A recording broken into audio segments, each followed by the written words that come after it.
what a night. Thank you so much, Mitch and Books and Books, for hosting this evening. Albert has this beautiful story in Solitary about teaching another inmate how to read in Angola prison. And I won't get into the story, it's in the book, and I know you guys are all going to get a copy if you don't have one already. But it really gets to like the power of the written word to shape community. And Books and Books, as those of us from here know, has been doing that for nearly 40 years. So if you guys would just join me in a round of applause. Thank you.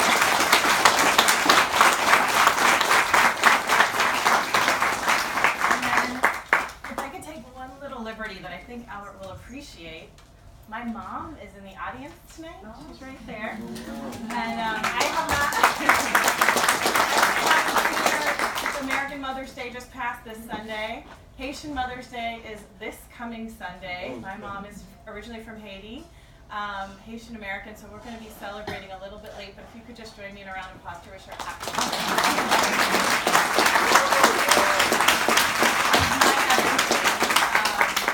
and it's also a nice segue to the book, because I think in many ways the book is about mothering, and not just in the sense of the women that we call moms, but in the sense of creating and giving birth to something bigger than just yourself.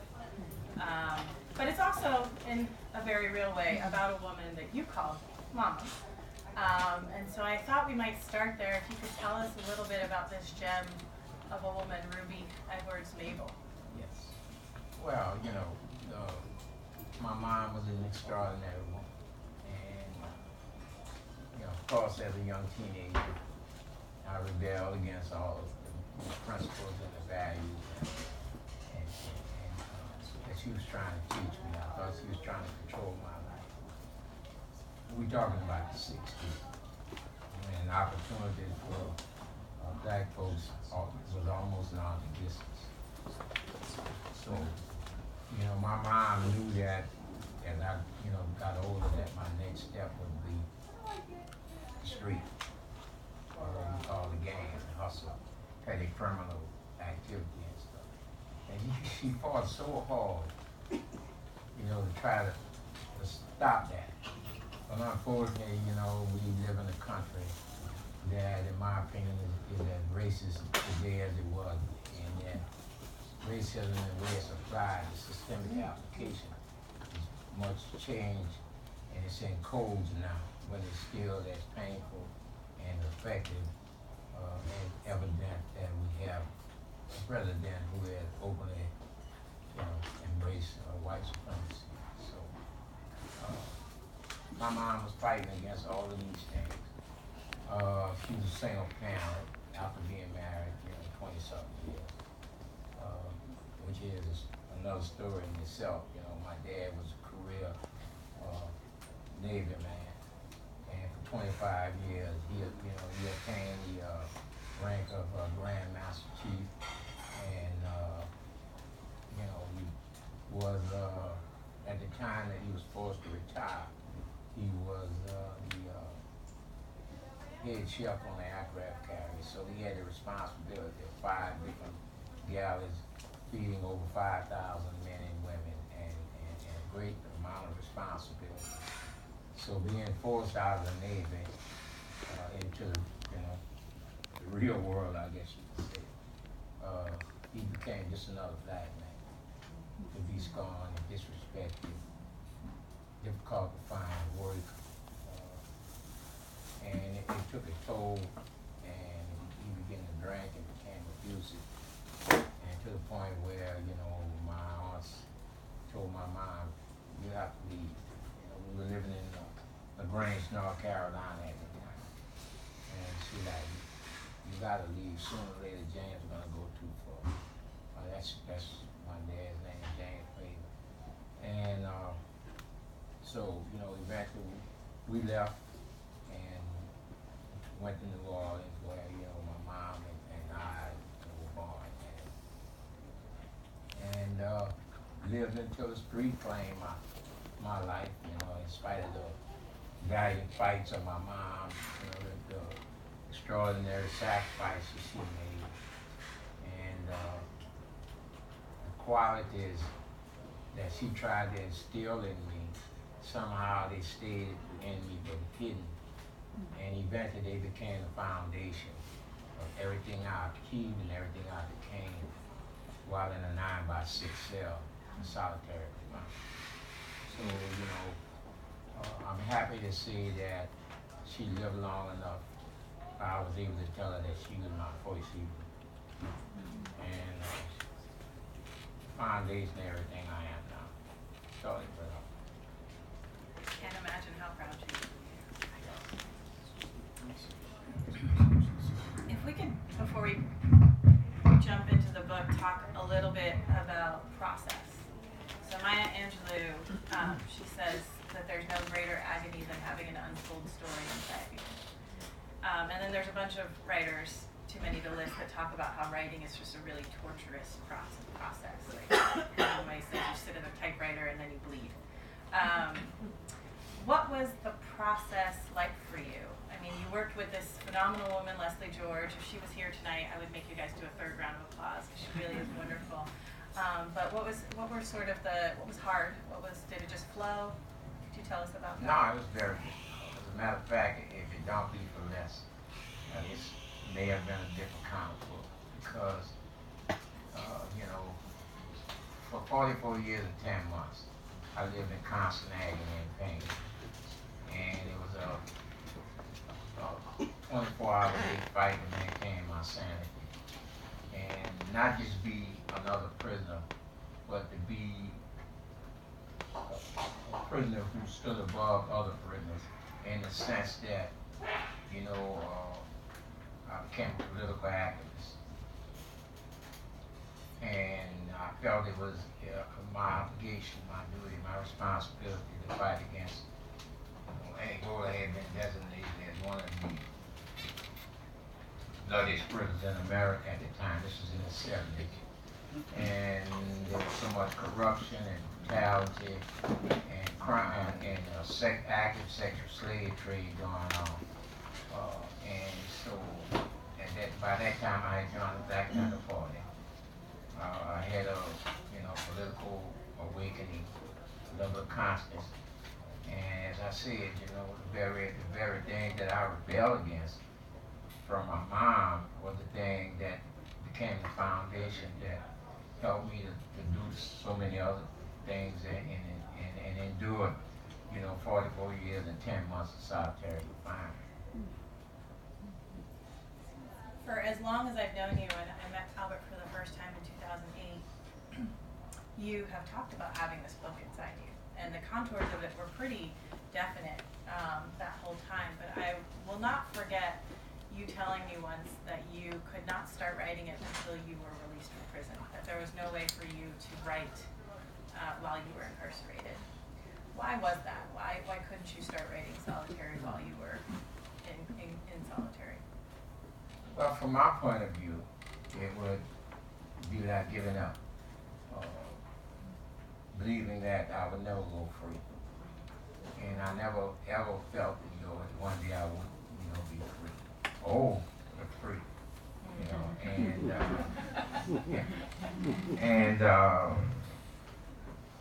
so I thought, writing the book would be like acknowledging that I'm not going free. So in my strange way of looking at the world, I'm like, I'm gonna write this book, but I'm gonna write it as a free man.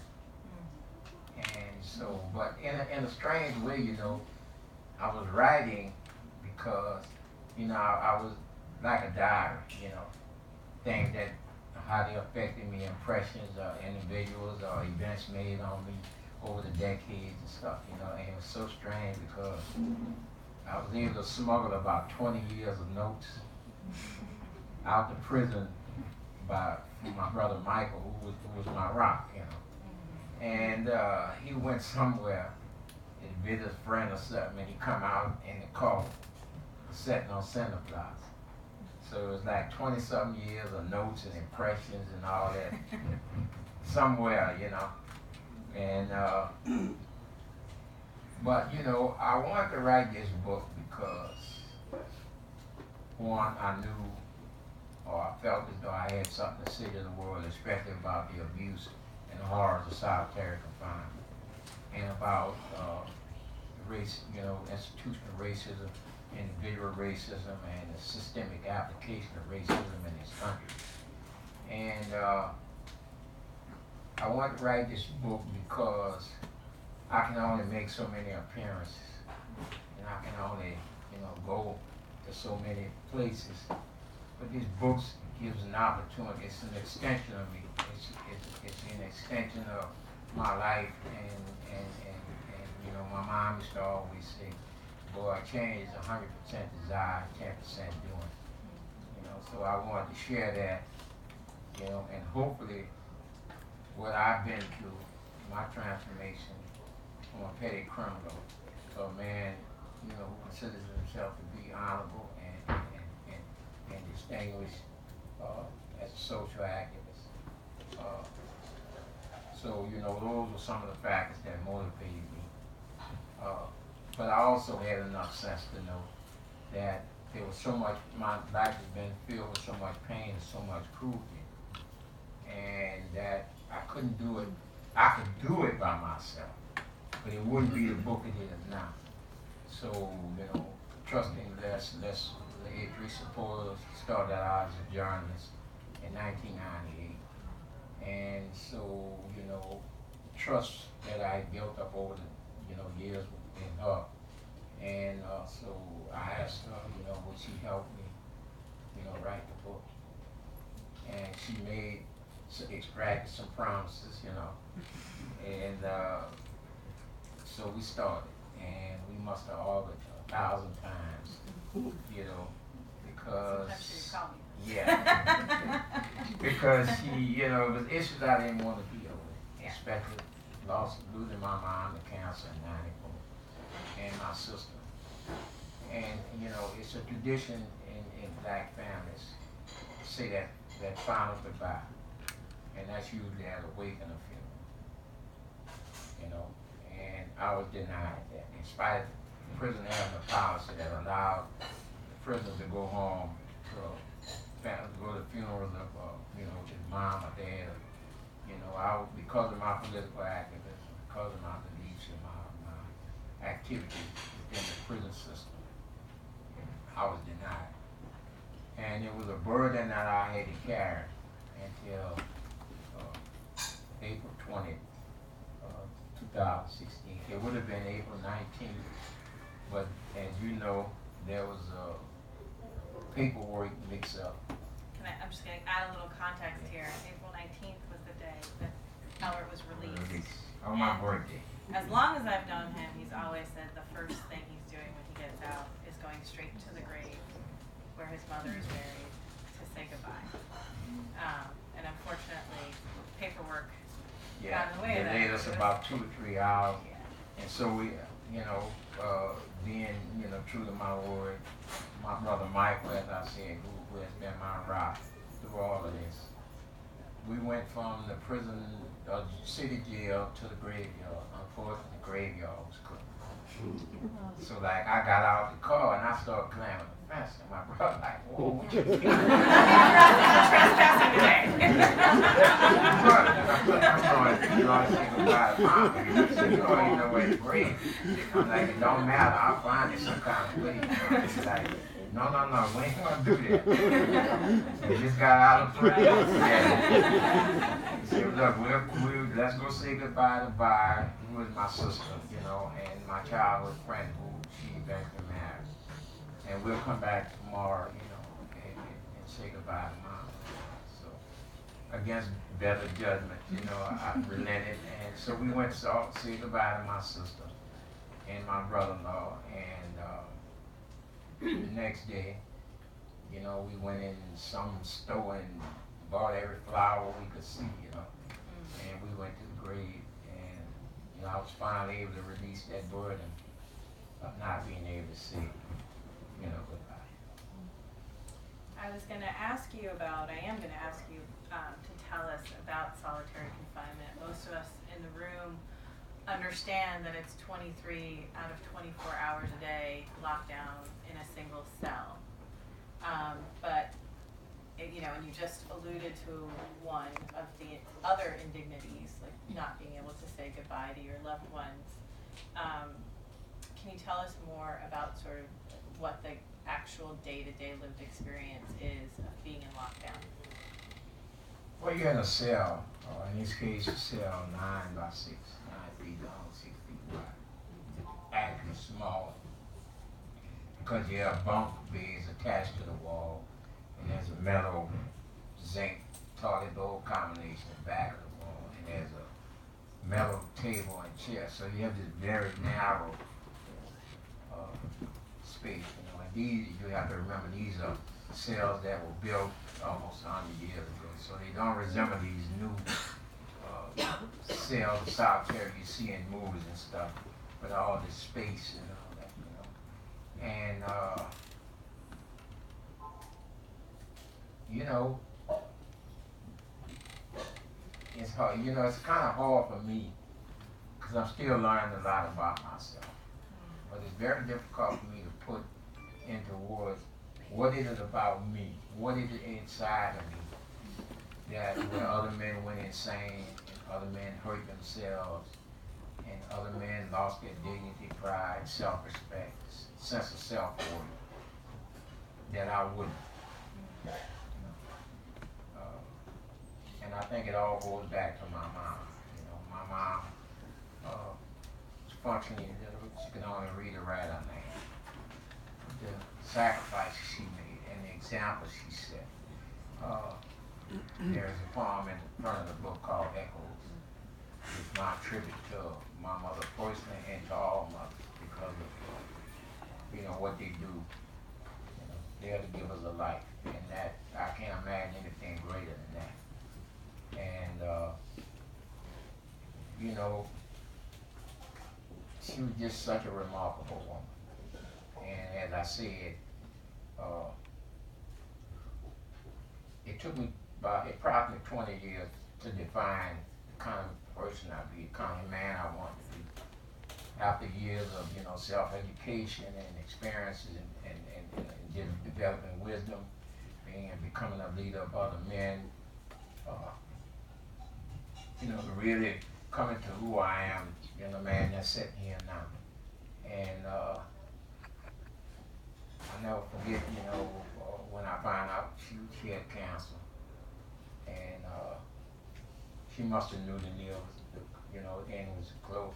And she asked my brother Michael to bring her for her last visit. And you know, I remember because the TR was on faced the front of the prison. So you could see people coming into the camp I was housed in, was called our secret reception center. And so I remember seeing my brother coming. Now my mom had always been this power, this strength, this tower, you know. She was about 5'2", but in my eyes she was like 7 feet tall, you know. And you know, I saw my brother coming down the walk leading into the building, and he was pushing this frail lady in a wheelchair. And it never dawned on me, you know, that was my mom. You know, I thought he was just, you know, helping somebody, you know. And so, fortunately, we had just, you know, been granted privilege of contact visits, one contact visit a month after you know, almost 30 years. But when I got on there and I saw it was her, you know, it took every ounce of who I am not to just collapse, you know. And we talked, you know, and I asked could I hold her, and she said yeah. So, you know, I picked her up, you know, and at the same time that these emotions in me are just, you know, all over the place, you know. And I sat in my lap, you know, and she just used to like to call me baby, you know. She said, baby, how you doing? You know, I said, I'm doing all right, mama, you know. And every once in a while, you know, it became exhausting for her, and every once in a while, you know, she would nod off and stuff, you know. So after about an hour, you know, I was able to tell her how much I loved her and thank her for all she had given me, you know. And then, you know, once she nodded, I did like that to my brother, let's cut it short, you know. And So, you know, they left and I went up and started crying and I didn't think I was one of those stuff. Of course I cried in secret, you know, because in my own masculine way, I didn't want the man who had looked at me as a leader to see me cry. But the crying of tears was nothing to the crying that was going on inside me. And in 44 years and 10 months, they never came close to breaking. And they tried everything. They used every cruelty imagined, and it never came close. That was the only time that I ever come close to really breaking. And there, it was a hole in my soul that I never even tried to feel, because I don't think you can feel that. You know, you can feel those kind of holes. Speaking of holes and things that can't be filled, as much as the book being about motherhood, it's very much about brotherhood. You've talked about Michael, who was your rock, and there's also King and Herman, who unfortunately passed away shortly after he was released, after his conviction was overturned. I was hoping you could tell us about these men and what their brotherhood means to you. Well, Robert Fortman still lives, Yes. and we are still, you know, the best of friends and comrades. We both made vows, and we fight to uphold those vows. We still are socially active, and we travel across the country and around the world, talking about the horrors of solitary, the abuse of it. But there are other issues. Excuse me. We talk about, you know, legalized slavery. I'm the 13th member in this country. Most people don't realize that slavery is still legal. That's right. You know, we talk about, you know, as I say, individual racism, institutional racism that supports individual racism and gives it power, and the systemic application of racism in this country, you know. And we talk about, my fight is to fight for humanity.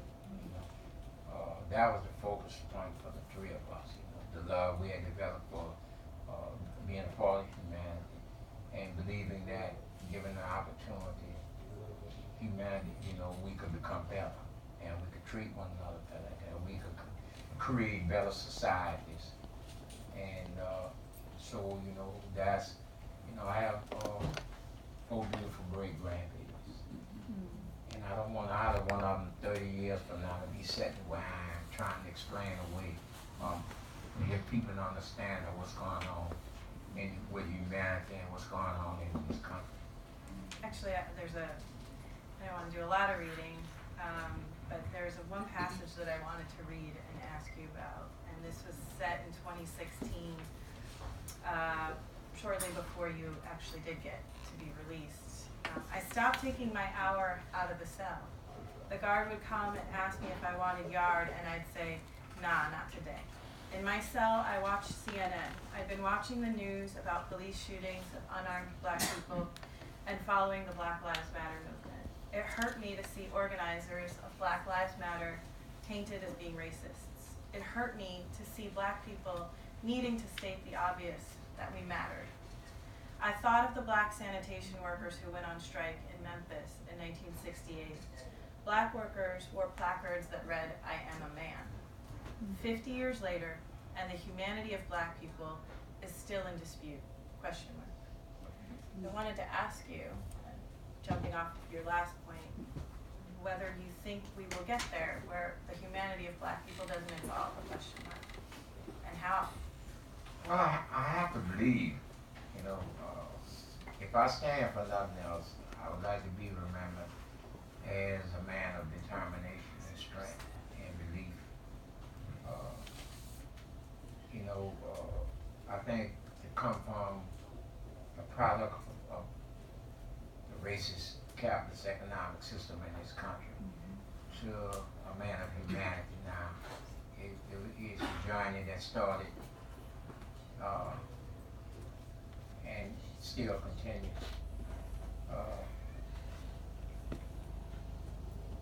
Social struggle is, you know, it is the only way. You know, there's no shortcut. There's no magic wand you can wave. You know, I firmly believe that in life, either the act of an individual or some event raises the level of consciousness of the people who are exposed to it or affected by it. And once that level of consciousness is raised, you become aware of what's going on. What you do about it from that point is up to you. Some people choose to hide or to look the other way or to pretend. One of the conditions African American people are known for is taking negatives and trying to turn them into positive. And we have got to move beyond that. We've got to recognize the negatives and come up with real solutions for change. And, you know, I think that, yeah, I have to believe that if we continue to struggle, if we continue to believe in ourselves as African Americans, and believe that we are part of humanity, and that we have as much right as any other member of the human race to be here, to exist, then at some point in time, you know, as I said, you know, the last thing I want is for, you know, one of my great grandbabies to be sitting here 30 years, 40 years from now, you know, trying to explain away the madness that's going on in this country and in this world. I think that's a really perfect point at which to open this conversation up to the audience.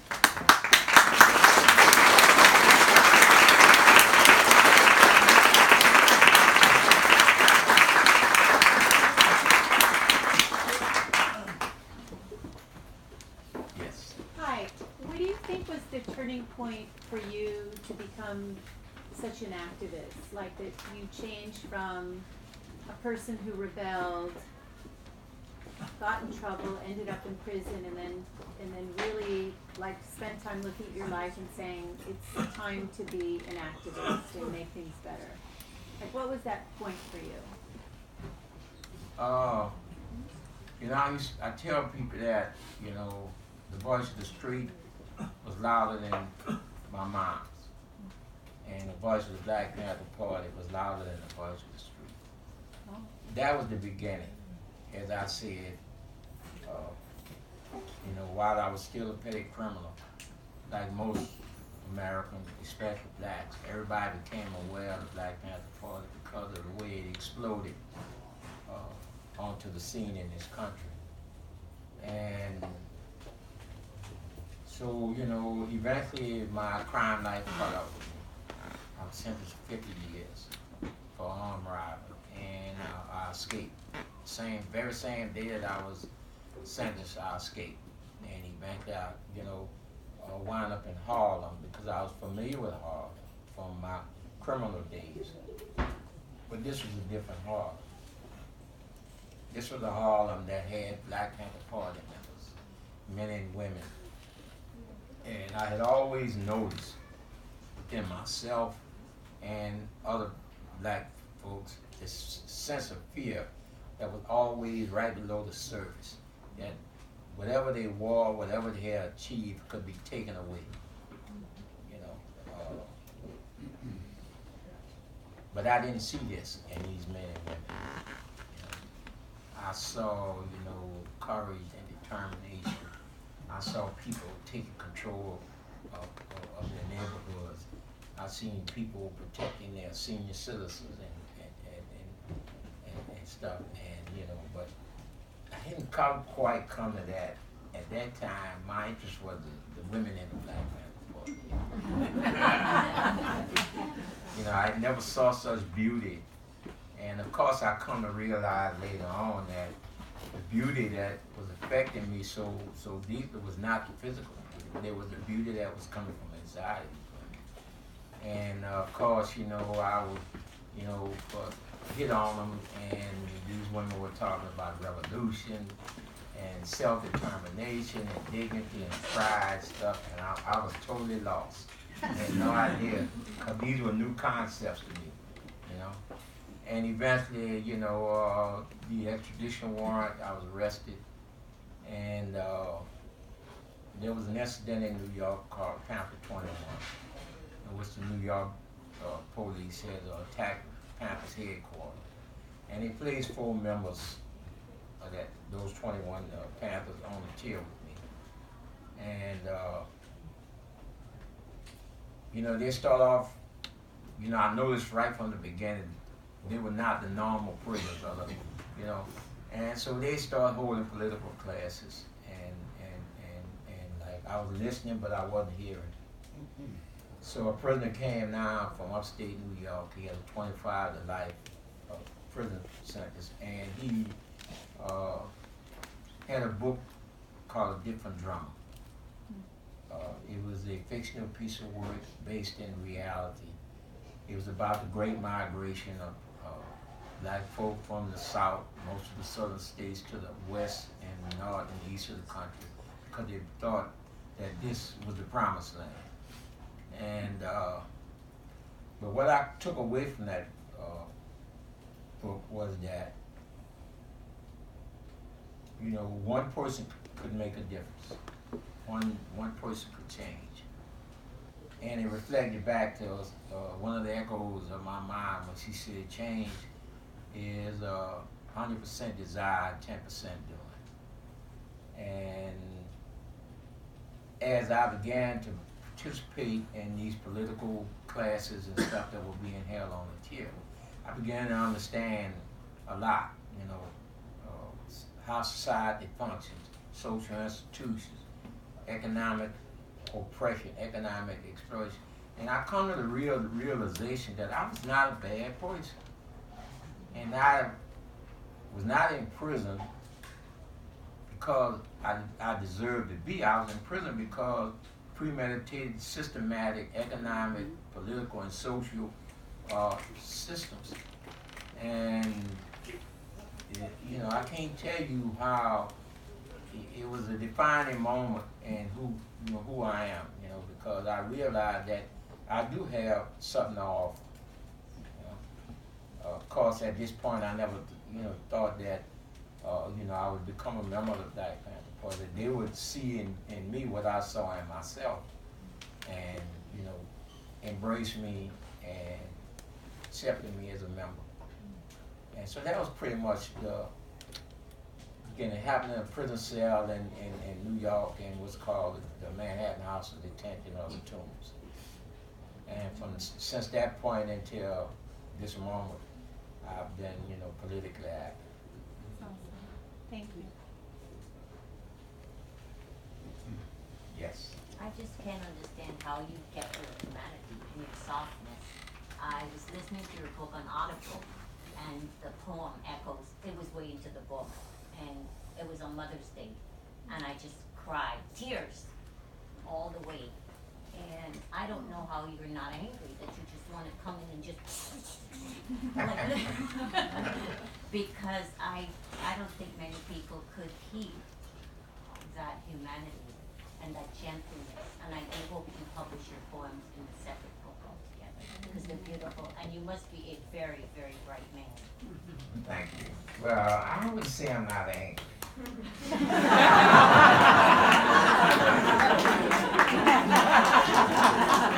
Let's just say I chose not to be bitter. And there's a difference in the two, you know. I think that my best revenge against the people who tried to destroy me as an individual is to be the man I am now. Every time I come before people such as you, I get my revenge against them. My cell was intended to be a death chamber. I chose it to be a high school, a university, a debate hall, a law clinic. Everything that they designed that cell to be, I resisted and changed it into something that allowed me to progress and grow as a human being, to transform myself, to become a leader of other men.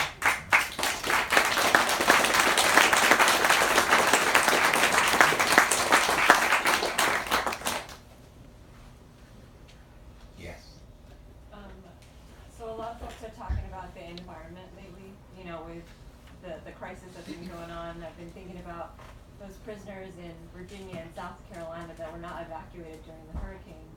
And so many prisoners, worked the land, obviously under conditions of slavery. And so they're kind of on the front lines, right, of, impending environmental catastrophe. And so I was just wondering if you had, thoughts as a survivor, conversations you had with your comrades about the connections between, America's obsession with prisons and this cliff that we're headed towards around the environment. Well, yes, I'm from New Orleans, for anyone who may not know. And there was a group called Vote, which was founded and is ran by ex-felons. As a matter of fact, the head of Vote, his name is Norris Henderson.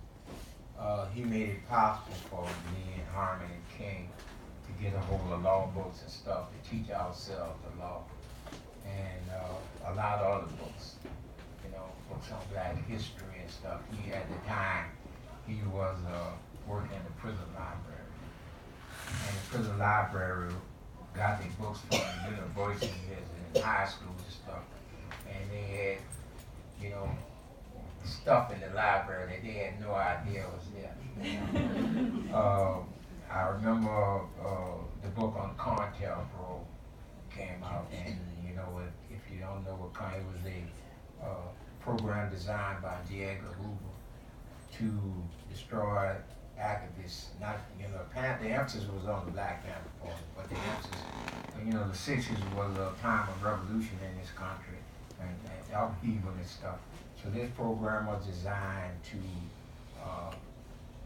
destroy these organizations, either by killing its members, starting rival wars between different organizations, or locking leaders up. And so when they told me I couldn't have this book, I decided to challenge it in court. And so I started the process. It's called ARP. In order to go in court, this was another roadblock that the public politicians had put up to keep prisoners from going to court, directly to court. But Norris was working in the library at the time, and there is a prisoner grapevine. So he found out about it, and he came up, and the CCR, under the pretense of books, and he said, look, man, he said, I understand, about to drag these people into court over a book called COINTELPRO. I was like, yeah, I got a right to read this book. It affects my life because our voice support committee was actually infiltrated by COINTELPRO people, and their assignment was to disrupt raising funds for private investigators and lawyers to expose persecution that was going on. And he said, look, I mean, no disrespect. He said, I know how you are. You fight these people. He said, but I'm going to ask you. He said, I got the book. I'll bring you the book. I'll give it to you. He said, but I'm asking you to draft a suit. So I'm like, nah, man, this is about, my rights, my human rights. This is about, First Amendment rights, He said, no. He said, I understand. He said, man, we have so much knowledge and wealth in the library. And if you file this suit, they're going to come through there trying to protect themselves. And they're going to discover all this knowledge, And he says, so I'm asking you to think about it. He said, I'll be back tomorrow with the book. But he came back with the book. He also came back with a book called Retrohistoire, the great French Revolutionary France phenomenon. And after that, it was on. I became an aberration reader. There was one time when I was reading on the average 10, 12 books a week. And in the process, re-educating myself. And the struggles we were waging against, the brutality and the racism. When I was first put in solitary confinement, it was the day after Brent Miller had been found stabbed to death. You can only have I think 2 or 3 pair of underwear, pair of shower shoes, and a raggedy jumpsuit, and a Bible, nothing else. You know, so you had to remain in that cell 23 hours a day with absolutely nothing. No social stimuli whatsoever. And you had to deal with the pressure of being confined to that. You know, like I say, the cell is 9 feet long, 6 feet wide. But the area that you can maneuver is much smaller. And so, you know, decades of struggle, protests, hunger strikes, we were able to affect change. You know, we were able to eventually get access to newspapers and magazines, and then radios, and then finally TV sets, and you know, but you know, after being denied these things, they had such an importance. Once we achieved them, you realize that absolutely nothing releases the pressure of being confined to a small area with, and knowing that there's absolutely nothing you can do to change that. You know, that you are there at the arbitrary, capricious power of prison officials. And you know, over the decades, I had been given, me, Robert, and Harmon had been given the opportunity to renounce the Black Panther Party, renounce our political beliefs, and stop being politically active in the prison. And they would let us out. You know, and each time they got the answer. You know. And so, you know, angry, yes, bitter, no. Question in the back, speak up. Yeah, sure, I will. First of all, thank you again for this opportunity to hear you speak. I haven't read your book, Mr. Woodfox, but as I stand here actually and listening to you speak about your experience being in solitary confinement for so long, one of the things you remind me of is this concept called the Stockdale paradox. You know, I guess the question for me really is, you clearly, for me, is like a role model. Someone who actually not just overcome and survive, but yet you prevailed at the end. If you were to tell us what it was for you that not just allowed you to survive while you were in there, but what allowed you to prevail, because it's a different conversation to come back after that such an experience and to write an amazing book. I just want to know what was there for you to allow you to overcome your circumstance and your brutal reality at that moment in time to survive, and how would you give us maybe an advice for those who are dealing with their own circumstance to also prevail the way you have? How I survived, as I said earlier, I think it was the foundation that my mom gave me. You know, of course I resisted. What teenager doesn't resist parental, you know, teachings? I was an angel. Yeah. Mom, can I talk to you later? You know, I think that's what, you know, the foundation of everything I went through, the experience, the self-education, the wisdom from experiences at the raised level of consciousness. I think what was different for me, Harmon, and Robert is that when we were placed in solitary confinement, we were members of the Black Panther Party. We had a political consciousness. We understood the forces that we had to deal with, so therefore we were able to develop various techniques to combat it. You know, Robert has a saying that, you know, prison, you know, I'm in prison, prison is not in me.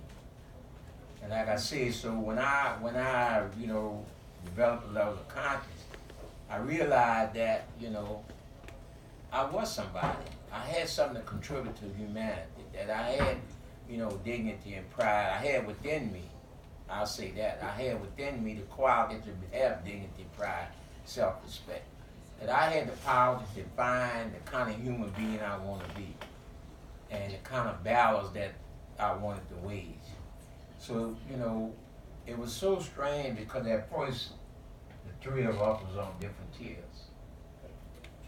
And we both realized that if we were going to survive solitary, of course we never thought it would be decades, a couple of years or something like that, that we had to turn towards society and allow what was going on in society to influence the moral principles, the values, the code of conduct, the discipline,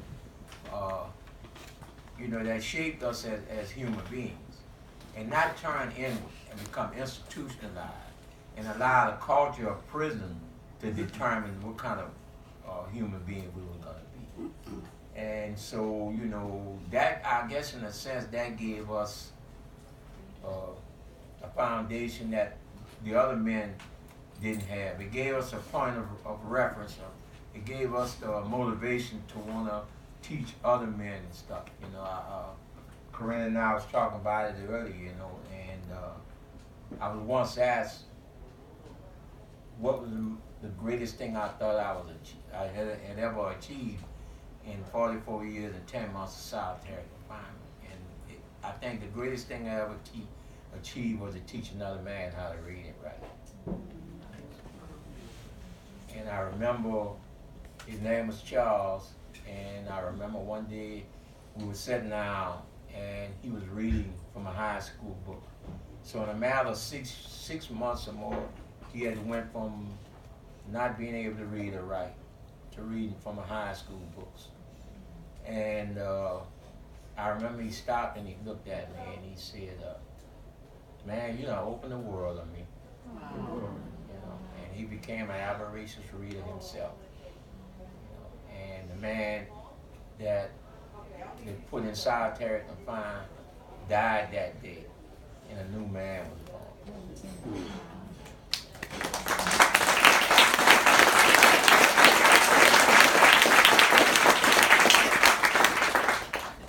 As far as what you can do, 72 years old, still going strong. I'm still a political activist. I still believe in social struggle, and I still love humanity.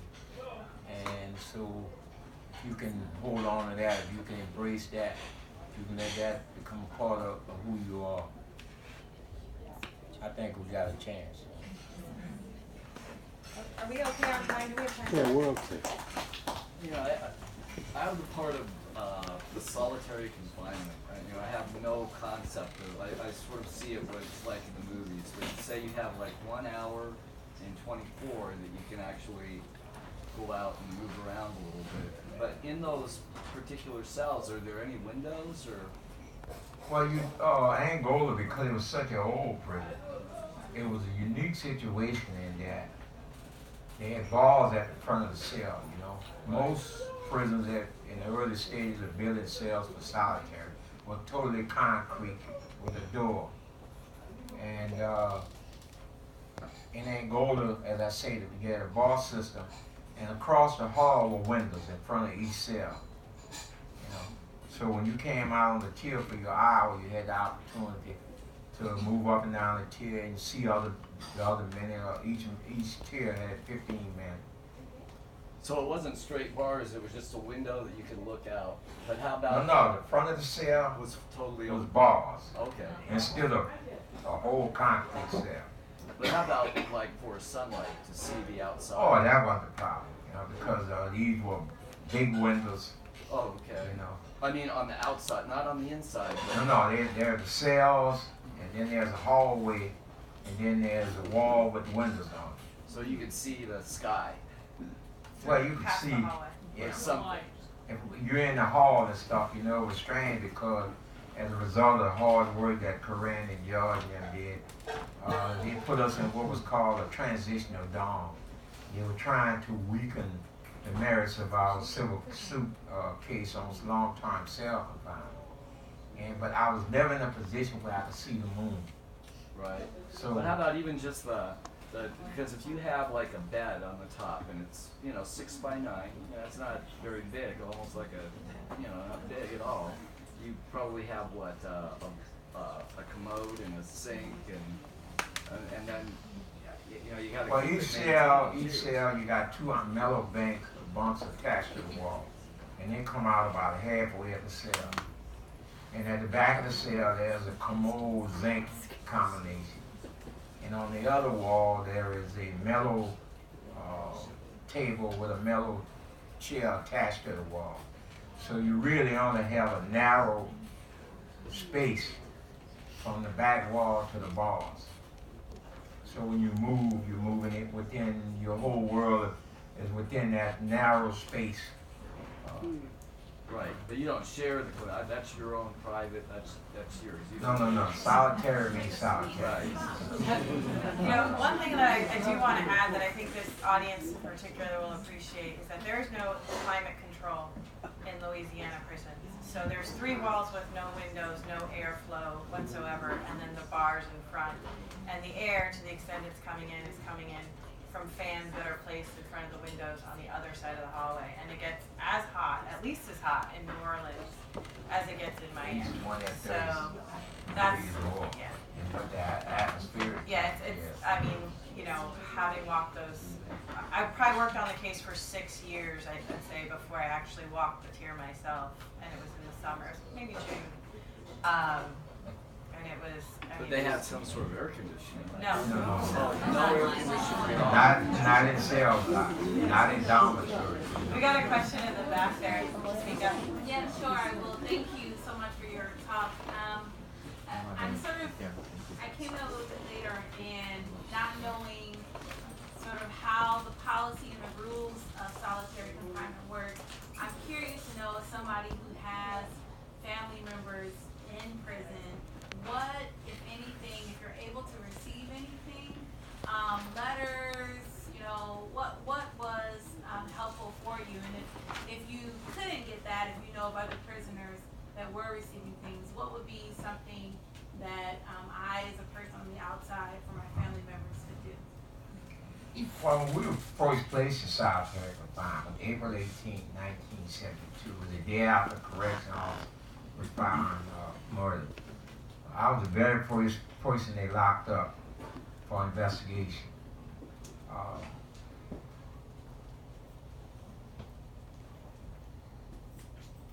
It's kind of hard to, it boils down to, everybody reacts to things differently. I've often, particularly when I was still in solitary, asked myself, after watching so many men go insane and men cut themselves and stuff, trying to, get out of solitary confinement, why not me? Well, I believe firmly that I inherited this from my mom. This was a gift to me, There was in terms of what people on the outside can send to folks who are incarcerated, what were some of the things that you were able to receive from people on the outside while you were locked in? When we first got in there, nothing. Yeah. Only thing you could get was a letter. No magazines, no newspapers, no radios or TVs or stuff. That came later after, organized protests was usually within the farm. The most powerful weapon that prisoners have is the most painful, and that's hunger strikes, in which you refuse to eat until, you can get whatever demand. So you have to be very careful when you go on a hunger strike on demands that you make it. One, you want them to be about humanity. Two, you want them to be about the Constitution, statutory laws, and the policies of the prison itself, So, I mean, as you know, you was a part of it, they used to feed us under the door. They used to set our food on the floor and slide it under the door. And, as I said earlier, I come to learn and understand that one individual or an event can raise your level of consciousness and change things.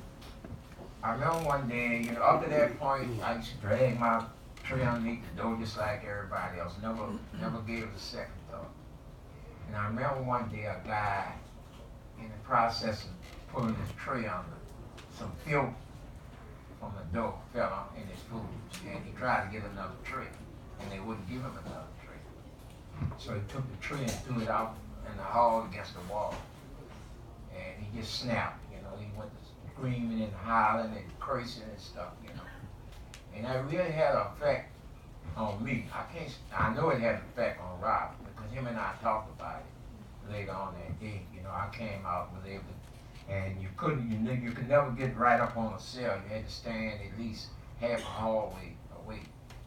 And since there was a bar system, you know, when I walked out the cell, I went down to the cell. He was a few cells. Before I could open my mouth, I seen that look in his eyes. The same look I had seen when I looked in the mirror. You know, a total disgust for myself because I had allowed myself to be dehumanized like that. Here I am supposed to be a man of struggle and revolutionary stuff, you know. But this act raised my level of consciousness. So then I was confronted with, now what? What are you gonna do?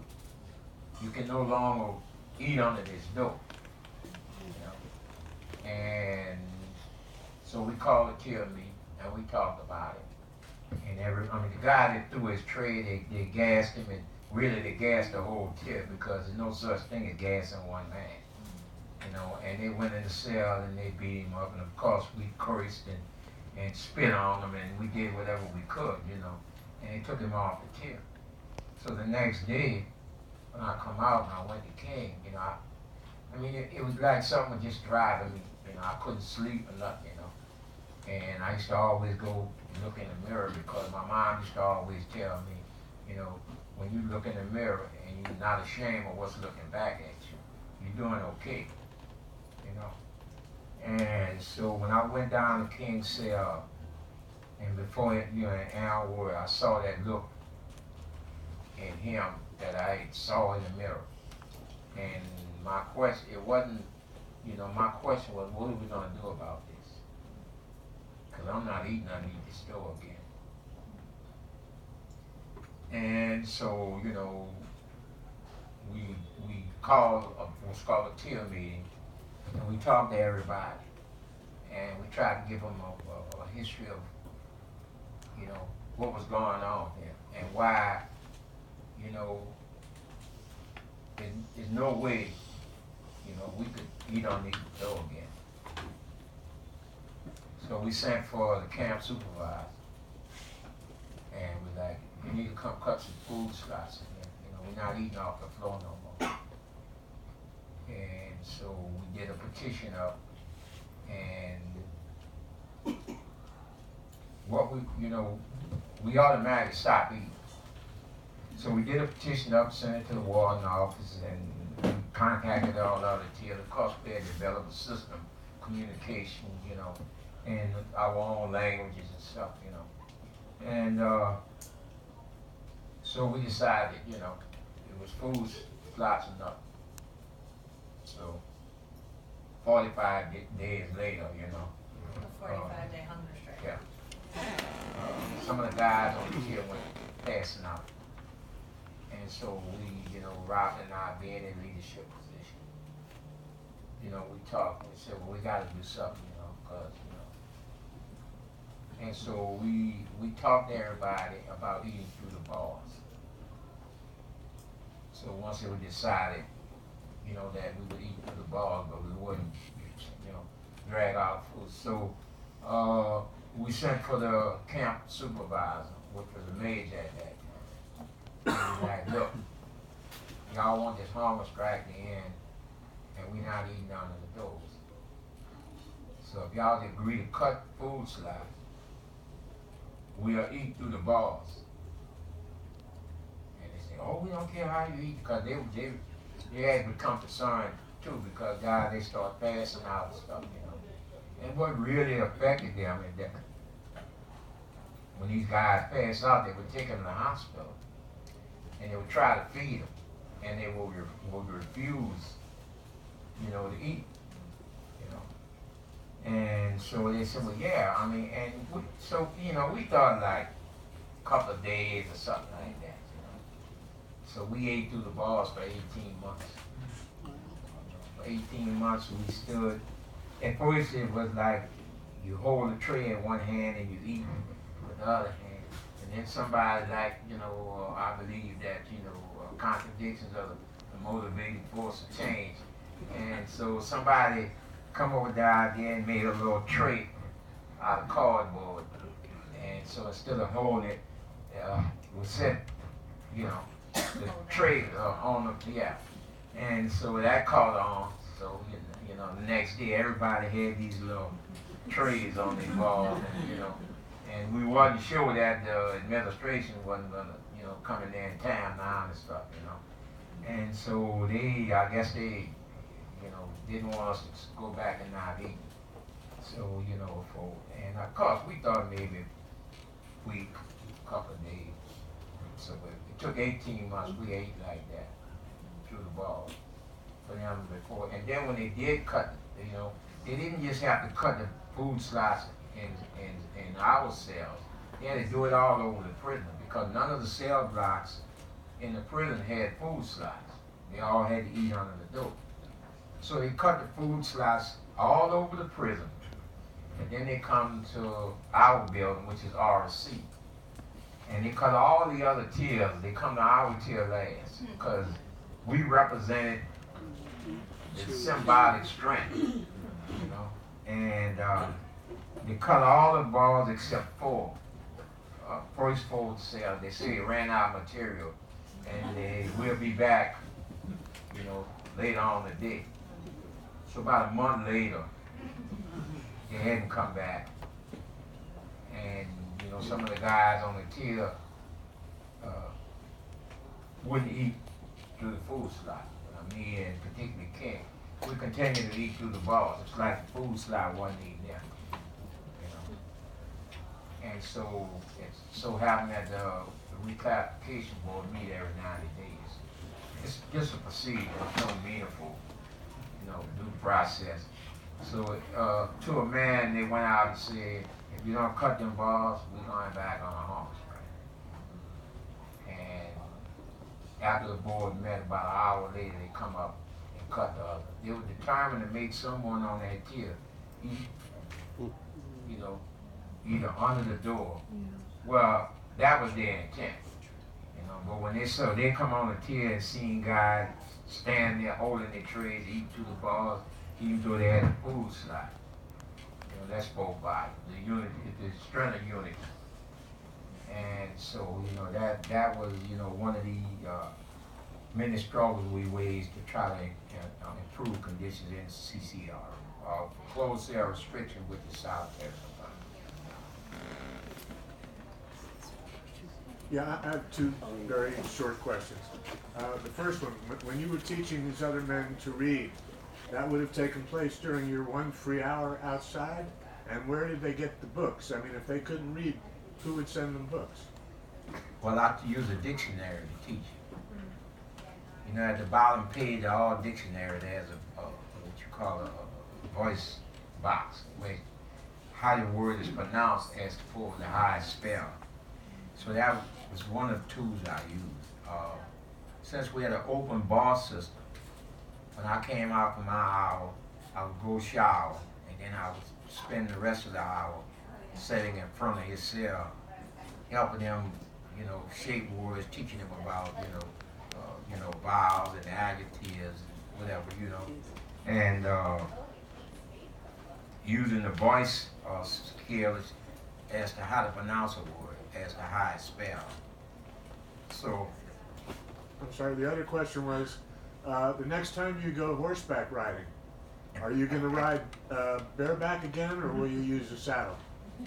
I haven't decided, but, you know, lessons coming down. I recently found out that, you know, there's a riding stable at one of the parks in New Orleans, Alderman Park. So she and I plan to, you know, go riding, and most likely I'll use the saddle. It's been a while. So I'll err on the side of safety. Oh, good. Okay, I'm not exactly sure how to word this, but I just wanted to know, after being removed from society for that long a time, now that you're out and happy, going around doing everything, what's like the biggest change or thing that's difficult for you to get accustomed to, or the best thing? I mean, I know we have the computers, the internet, and everything. How is that for you? You know, when I got out, after about 3 weeks, I realized that after 44 years, almost 45 years, nothing had changed in America. Racism was still as powerful and still existed. The change was in the way it was being applied, the systemic way it was being applied. Everything they took on codes and terms and phrases. And I never used this word, but it was another way to call you a nigger.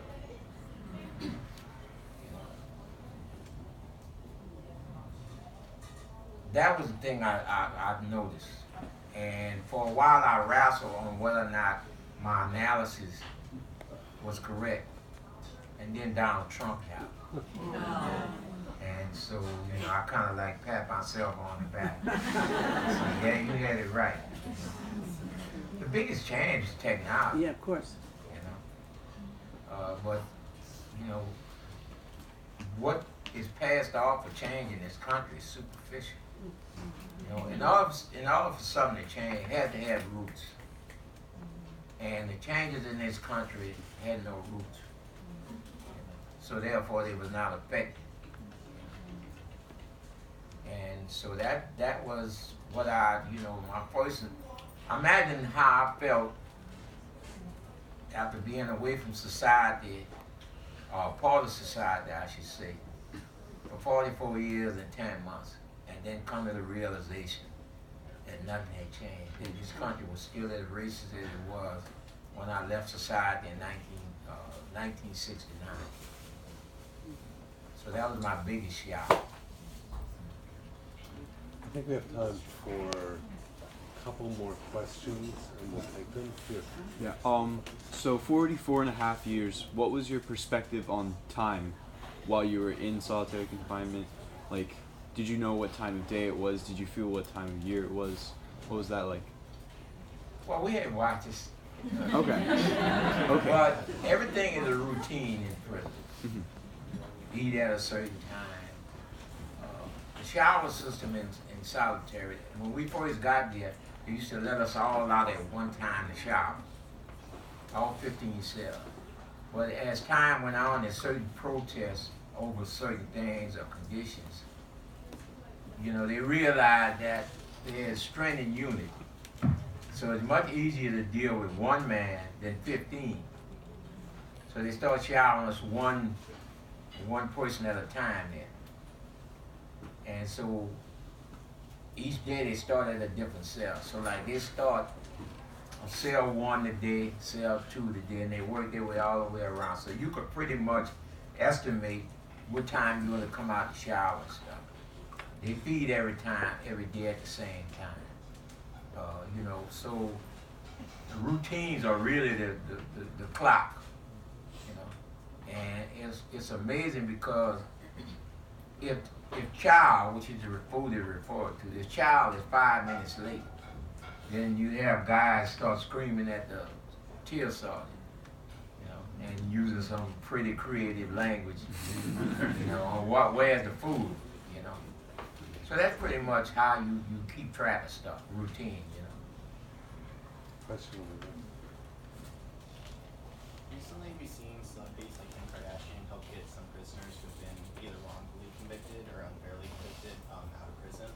What are your thoughts on these powerful celebrities and social media as a whole kind of playing a role that makes things more efficient than having to wait on judges or governors? Correct. Look, I mean, I'm happy she did what she did. I'm happy the lady got out. She should have never been in prison from the beginning. But Donald Trump's motivation for doing this was not moral. It was like to Hollywood, because when he had his show and all that, he never was able to bridge the what's so-called inner circle of Hollywood.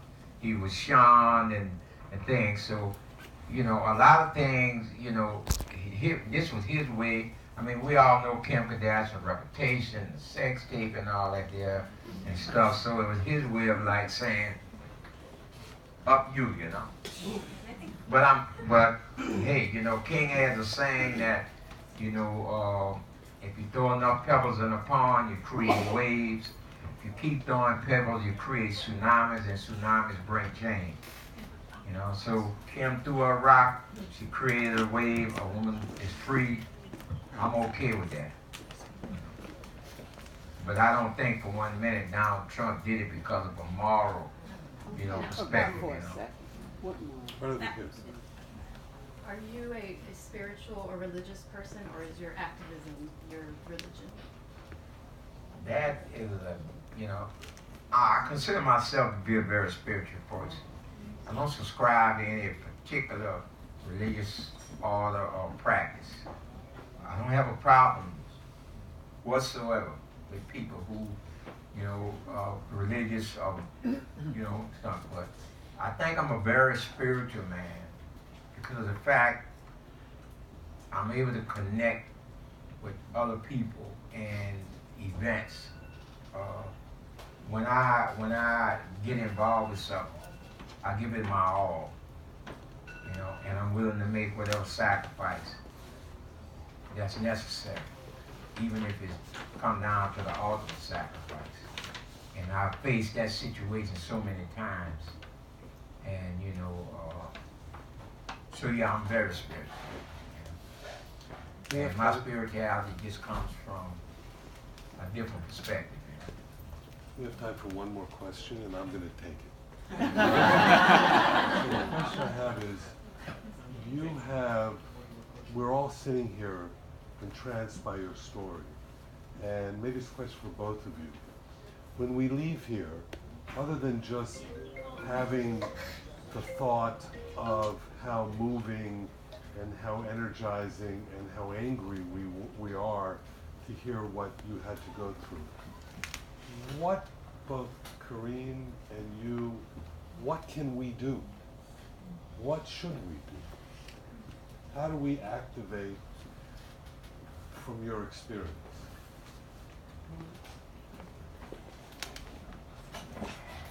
That's a difficult question to ask. Thank you.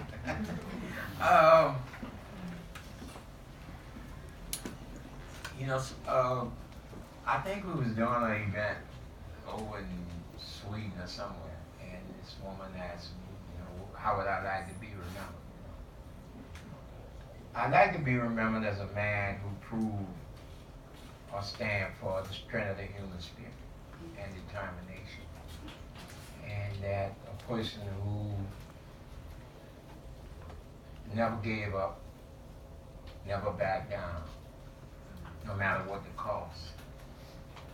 And so that would be my response. As far as, you know, I said earlier that I've come to learn that in life, one individual can raise your level of consciousness, or an event can raise your level of consciousness. Well, I'm that individual. Tonight, I hope I've raised everyone's level of consciousness.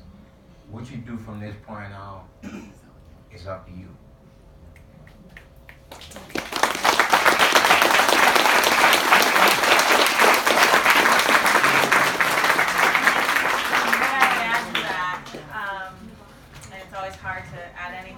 Anything Albert says because he's so poignant. But one thing I learned from Albert and Herman, and what I learned from so many of my clients when it comes to the question of what can I do, it's really whatever you can.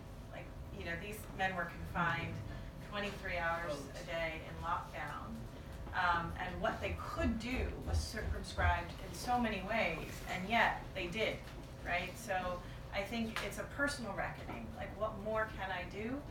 And an execution in that. So yes, we can vote, and if you can't vote because you have felony convictions on your record, you can register people to vote. You can organize people around expunging criminal convictions. You know, you can call your legislature. Just do. You know, I think sometimes we feel like we have to have some big, grandiose platform to stand on before we can do something meaningful.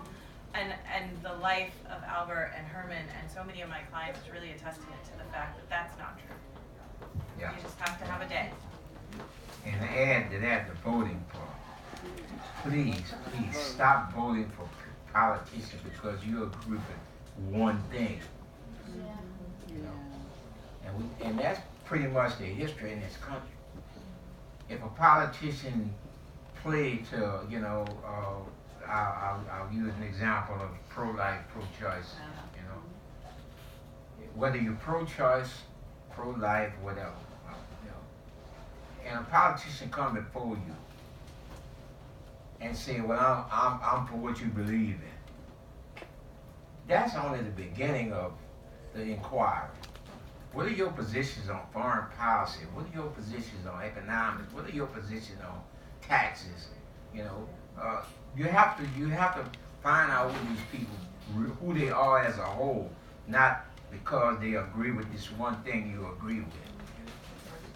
And that the reason we got Donald Trump now is because we become one issue people in this country. You know.